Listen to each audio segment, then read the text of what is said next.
we'd been getting national publicity over Mr. Lee's death and the fact that he lived a lifestyle that was different from most people in Mississippi. Welcome to another episode of J Inclusive. Please share, like, comment, subscribe, and set your notifications on so you are alerted every time I upload.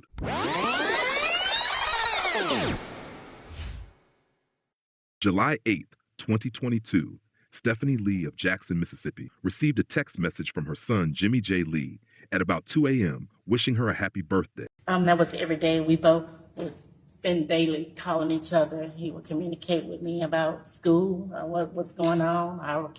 We would talk about work and different things of life instead. And it was not a day that would go by that we would not communicate with each other. And she saw the text when she woke up later and responded with a smile emoji, but she never received a response back, which was unlike her son. Over the next few days, after having reached out to her son several times, Stephanie called authorities requesting a welfare check since her son had an internship that he'd never skip out on, nor would he have abandoned his dog. When police arrived at Jimmie's on-campus apartment, there was no answer. They checked campus, hospitals, motels, and eventually discovered Jimmie's car at a towing company. It's been 1 week since an Ole Miss student went missing. Jimmie J. Lee was last seen leaving the Campus Walk apartments in Oxford on Friday. The car belonging to Lee was found at a towing company Monday afternoon after it was removed from the Molly Bars Trails apartment complex last Friday. Lee's father is now pleading for help. I'm asking that if anyone knows anything or sees anything, say something. Jimmie studied social work at Ole Mississippi, where he graduated with his bachelor's degree in May 2022. He was planning to attend graduate school there and was well known for his creative expression through fashion, makeup, and he often performed in drag shows. Did J. Lee identify as a woman? He did not. He was actually cisgendered. He was comfortable with how he was born, very true to himself. He did not care who had anything to say. If he wanted to wear high heels for his 9 a.m. on a Tuesday, he definitely would. Surveillance footage showed Jimmie leaving his campus apartment the morning of July 8, 2022, around 4 a.m., wearing a silver robe, a gold cap, and gray slippers before returning back to his apartment. Around 4:36 a.m., shortly after arriving back home, the 20-year-old University of Mississippi student sent a man named Sheldon Timothy Herrington, whom he had known for 4 months, a Snapchat message stating, "I just wanted to be able to say I had you. Be down low. Again, fun to have been the first guy. Experiment over. Also, I nutted on your floor. So you should get that up." Between 5:19 and 5:20 a.m., Timothy called Jimmie 3 times via FaceTime, all of which went unanswered. Around 5:25 a.m., Timothy sent Jimmie a message via Snapchat stating, "Come back." Less than 30 minutes later, 5:54 a.m., Jimmie sent a message via Snap saying he was on the way over. At 6:03, Jimmie arrived at Timothy's apartment at Lafayette Place, located on 1711 Anderson Road in Mississippi. Shortly after his arrival, he sent the then 23-year-old a text message saying, "Open," letting Timothy know that he was outside of his apartment. What Jimmie didn't know was prior to his second arrival that morning, around 5:56 a.m., Timothy had Googled, "How long does it take to strangle someone? Gabby Petito." Approximately 30 minutes after Jimmie had sent that text, Timothy could be seen via surveillance from the apartment complex, leaving his residence, with Jimmie nowhere in sight. According to reports, Timothy went to Walmart where he purchased duct tape. Stand. Right here, July 8th, 2022 at 6:49:07? Yes. Okay. And that would be the accurate time of that day? Yes. Okay. Brief indulgence. Shortly thereafter, Timothy, who co-owned a moving company, went to get a box truck before heading back to his apartment, the same apartment Jimmie was last seen entering.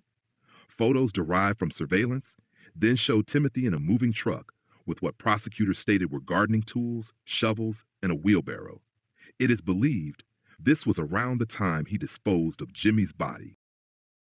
Around 7:25 a.m., Timothy tried to stage the murder by driving Jimmie's black Ford Fusion from his apartment complex to another one, Molly Bar Trails, in an effort to make it seem like that was the last place Jimmie had visited that morning.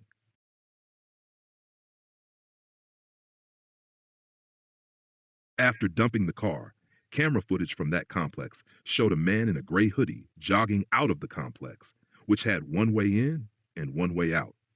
That man having been Timothy Herrington Jr. 7:30 a.m. Surveillance footage showed Timothy flagging someone down for a ride at a nearby gas station. That person, Keziah Carter, had been driving home from work that morning. I know of him, but I'm not friends with him. Keziah Carter testified about giving Timothy Herrington Jr. a ride the morning of July 8, 2022. And I seen a person jogging with like a gray sweatshirt on. As I kept going to see the front of his face, I seen it was him, and I blew the horn speaking, and he waved me down. Carter says he vaguely knew the defendant, who flagged him down for a ride to his apartment. Carter noticed Herrington, who he'd never seen jogging in the area before, was sweating. You know what the weather was in Oxford, July the 8th? I'm pretty sure it was above 60 degrees. Some in Mississippi, it's hot. That same morning, Carter was stopped for speeding with Herrington in the front passenger seat. Timothy became suspect number one after authorities began going through Snapchat messages between he and Jimmie. After interviewing him twice and noticing inconsistencies in his story, police proceeded with their investigation, starting back at his apartment. Cadaver dogs hit on a dead body scent inside of Timothy's apartment, as well as inside his SUV and work truck. Investigators said they found strands of blonde hair inside his SUV, which at the time of his murder, Jimmie had blonde in his hair. Inside of his apartment, they found rubber gloves, trash bags, a number of used condoms, and an acrylic fingernail. Timothy Herrington Jr. was arrested on July 22, 2022.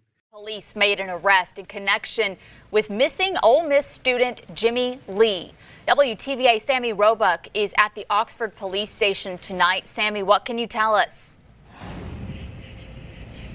Emily, I'm standing outside the Oxford jail. Inside, a 22-year-old charged with murder in the disappearance of Jimmie J. Lee. This is the booking photo of Sheldon Herrington Jr. from Grenada. Oxford Police and the University of Mississippi Police Departments made the arrest together. Investigators say they are still looking for the body of Jimmie Lee. Lee disappeared 2 weeks ago today. Herrington is currently being held here without Jimmie J. Lee filed a lawsuit against Lafayette County Sheriff's Department claiming he is being illegally held in jail. Timothy Herrington Jr. is charged with first-degree murder in the missing persons case of Lee, whose body has yet to be found. Herrington's been in jail in Lafayette County without bail since July 22nd. Authorities believe Lee was killed on or around July 8th. The lawsuit claims Herrington is being held without bond unlawfully, saying there has been no direct evidence to implicate him in Lee's murder. New information in another murder case tonight. The suspected killer of Ole Miss student Jimmie J. Lee is out of jail right now on a $250,000 bond. Sheldon Timothy Herrington Jr., who was arrested in July for Lee's murder, allowed to walk the streets more than a month after he filed a wrongful imprisonment lawsuit against Lafayette County. His trial began on December 2nd, 2024, and should commence today, December 12th. Timothy comes from an affluent family. As the grandson of a bishop of a well-known church, he taught Sunday school and played an instrument in his church's band. My grandfather had several rental properties in Grenada, and so that was my first time just getting around real estate. And then I got into fixing and flipping because of my brother. He started doing it when I was in high school, middle school, and just helping him around on that side. I got into fixing and flipping houses. Being an entrepreneur, it's not always easy, but it's a rewarding process. I've grown so much as a person, and I wouldn't trade being an entrepreneur for nothing. In 10 years, I see myself being a real estate developer, working on different projects in America, hopefully outside of America as well. But that's what I see myself doing, developing real estate in different properties. Secretly, Timothy frequently used dating apps like Tinder and Grindr. However, investigators learned he was not openly gay with his family members. Jimmie's body has not yet been recovered. However, he was declared legally dead by a circuit court judge in September at the request of his family. A mistrial was declared in this case moments ago. The jury has been deliberating. Kelly Luther, the judge, declared the mistrial moments ago. And Timothy Herrington Jr.'s jury in this case has had deliberations going since shortly before 11 o'clock this morning. And they have come back and forth to the courtroom and could not report a unanimous verdict. At one point, Judge Luther asked, what is the vote? And he didn't ask what it is for, he didn't indicate guilt or innocence. He says, what is the vote? And it was 11-1. So there was one holdout in the 4 o'clock hour who kept the case from coming to a verdict. But it is a hung jury. It is a mistrial in the case of Timothy Herrington in the murder, or the death at least, of Jimmie J. Lee.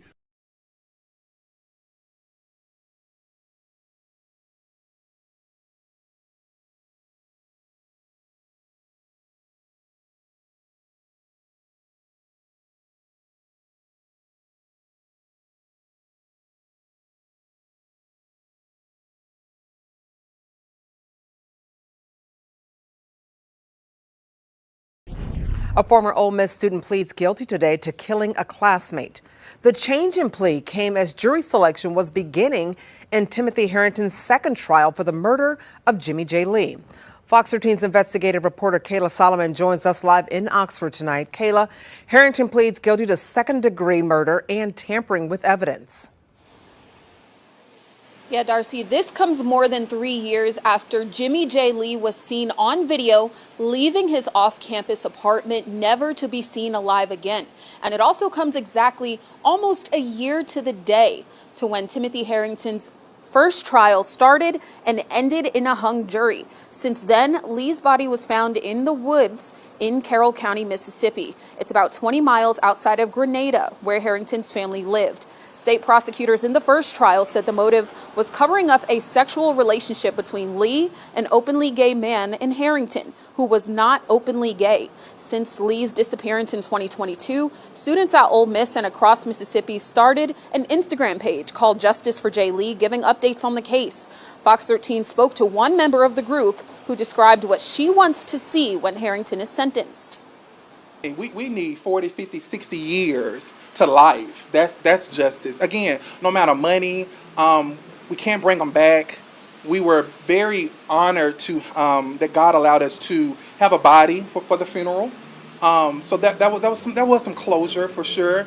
But justice is really putting a demand on fairness and equality for all people, regardless of sexuality or gender or expression. Now, Herrington's sentencing is scheduled right here tomorrow morning at 10 a.m.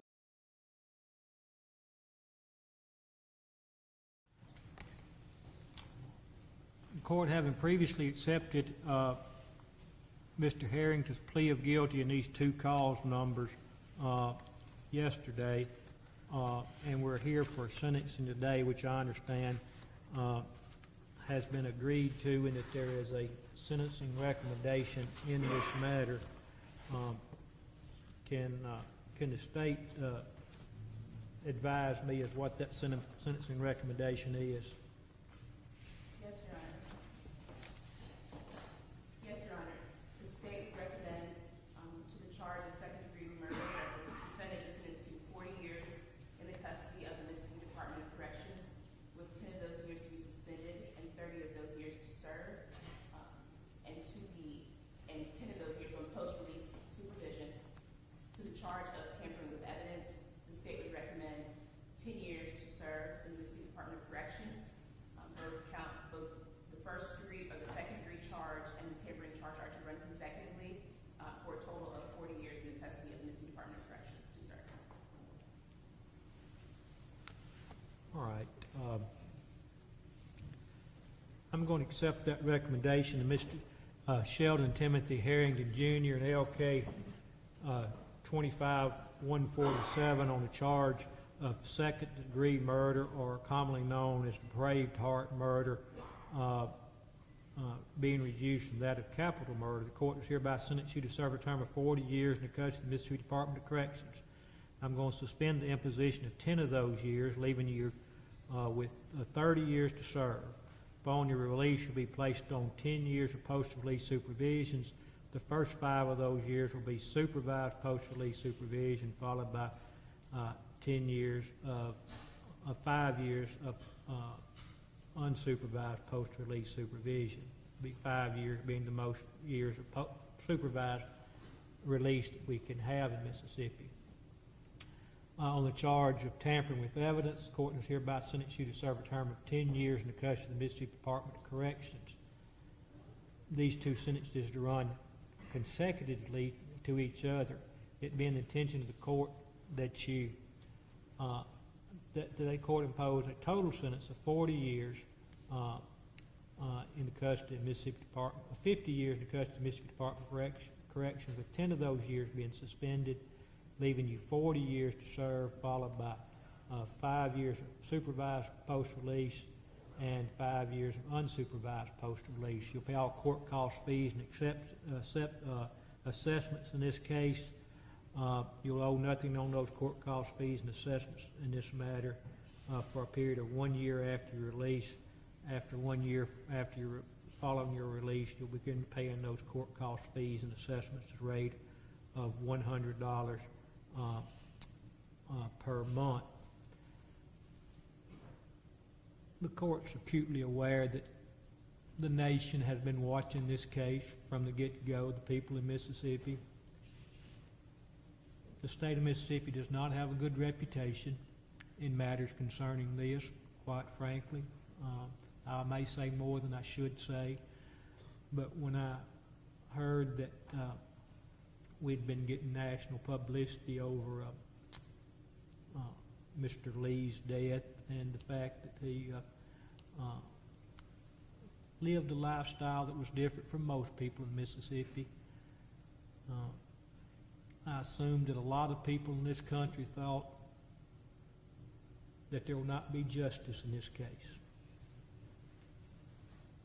I want the world to know that Mississippi got it right this time. This case was investigated more thoroughly than any case I've ever dealt with in my 35 years in the criminal justice system as a prosecutor or a judge. It was defended by both these attorneys and Mr. Herrington's previous attorney, as well as any case I've dealt with in my 35 years. Everybody did their jobs. And ultimately, the state of Mississippi got it right. And I want to thank everybody for y'all's involvement in it. Mr. Herrington, you still have a chance at life. Mr. Lee did not, but you still have a chance at life. I'll encourage you to take advantage of that opportunity, okay? All right. The defendant will be in custody of the sheriff to transportation to the proper authorities, okay? All right. Thank you. And we'll be dismissed. Thank you.